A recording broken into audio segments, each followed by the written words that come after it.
So guys welcome to another video. तो भाई यहाँ पे लॉकी का सीजन 2 आ चुका है जिसका सबको बेसब्री से इंतजार था। इसका एपिसोड 1 आ चुका है और आने वाले हर हफ्ते फ्राइडे को इसका एपिसोड रिलीज होगा। इसके टोटल 6 एपिसोड होने वाले हैं और 10 नवंबर को होगा इसका फिनाले। इसके एपिसोड हमें सुबह 6:30 बजे देखने को मिल जाएंगे। शुरुआत करते हैं इसके एपिसोड 1 से। एपिसोड 1 का टाइटल है ओक्रोबोरस।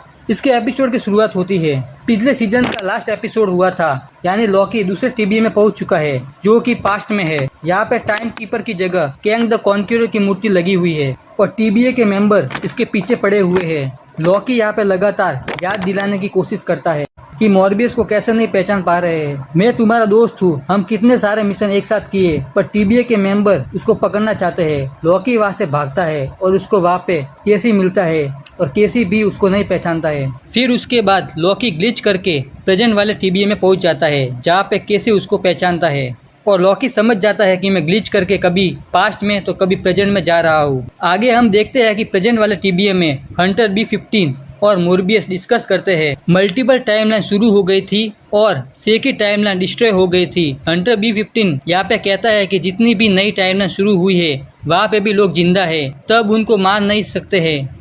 फिर यहाँ पे केसी आके बताता है कि मैंने लॉकी को देखा है, सडनली गायब हो गया। तभी एक और टीबीए का मेंबर आता जिसका नाम X5, वो भी डेस के बारे में डिस्कस करने लग जाता है, जिसको देखकर मोर्बियस काफी ज्यादा एक्साइटेड हो जाता है। फिर हम देखते हैं कि हंटर B-15 और मोर्बियस के जाने के बाद लॉकी फिर से ग्लिच करके केसी के सामने आता है और पूछता है कि मोर्बियस कहाँ पे है। वो बताता है कि वॉर रूम में गया है और मोर्बियस और हंटर B-15 भी सोच रहे हैं कि जज को क्या बताना है कि क्या क्या हुआ। फिर हम देखते हैं कि लॉकी वॉर रूम में पहुंचता है और उस रूम में टाइम कीपर की जगह अगेन कैंग की मूर्ति बनी हुई है। तो इसका मतलब यहाँ पे लॉकी फिर से पास्ट में चला गया है और प्रेजेंट टाइम में मोर्बियस और हंटर B-15 पहुंच जाते हैं जज के सामने डिस्कस करने के लिए। यहाँ पे जज काफी ज्यादा गुस्से में होते हैं और बताते हैं कि जितनी भी टाइमलाइन बढ़ती जा रही है उनको अब खत्म क्यों नहीं करते।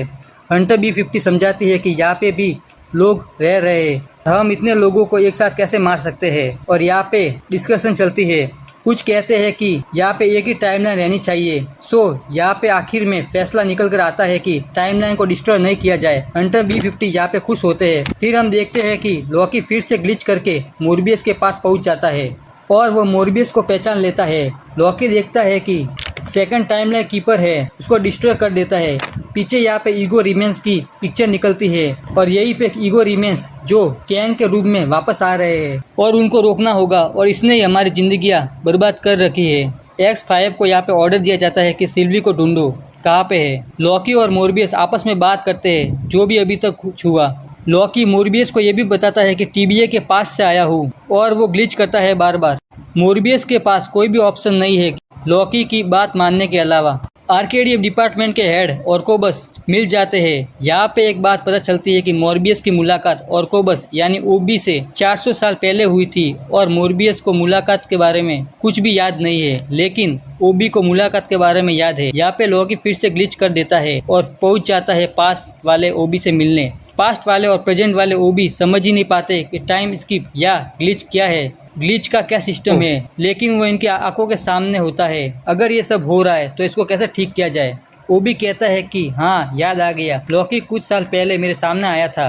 तभी यहाँ पे मोर्बियस कहता है कि तुम्हें इसलिए याद आया कि इस टाइम पास्ट और प्रेजेंट दोनों चीजें एक साथ चल रही है। तो पास्ट वाला ओबी लॉकी को बताता है टेम्परर ओरा एक्सटर्नल समथिंग एक डिवाइस है जो बनाऊंगा जिसके थ्रू ये ग्लिच करना बंद कर दोगे। तब लॉकी कहता है कि क्या ये डिवाइस तुम फ्यूचर में मेरे दोस्त मोर्बियस को दे दोगे। तो हम देखते हैं कि पास्ट में जो बोला वो होता चला गया है और प्रेजेंट टाइम में ओबी के पास वो डिवाइस होता है और इस डिवाइस को यूज करने के लिए मोर्बियस को टेम्परर रूम में जाना पड़ेगा जो कि भाई काफी ज्यादा डेंजरस है। और ऐसा करने पर जो प्रेजेंट टाइम वाला लॉकी है, जो जितनी भी टाइमलाइन में फंसा हुआ है, वो उन सब से बाहर निकल जाएगा। वो भी बताता है कि 5 मिनट में मोर्बियस ने सब ठीक कर दिया तो सब कुछ सही हो जाएगा और ऐसा नहीं होता है तो सब कुछ बर्बाद हो जाएगा, वरना लॉकी ऐसे टाइम में फंस जाएगा जिसको हम कभी नहीं निकाल सकेंगे। लॉकी और मोर्बियस आपस में बात करते हैं। तभी लॉकी वापस में ग्लिच करता है और टीबीए के फ्यूचर में जा पहुंचता है। मोर्बियस भी यहाँ पे अपना काम शुरू करता है और लॉकी भी लगातार टाइम स्किप को ढूंढता है और फ्यूचर वाले टीबीए में टाइमलाइन डिस्ट्रॉय होती है।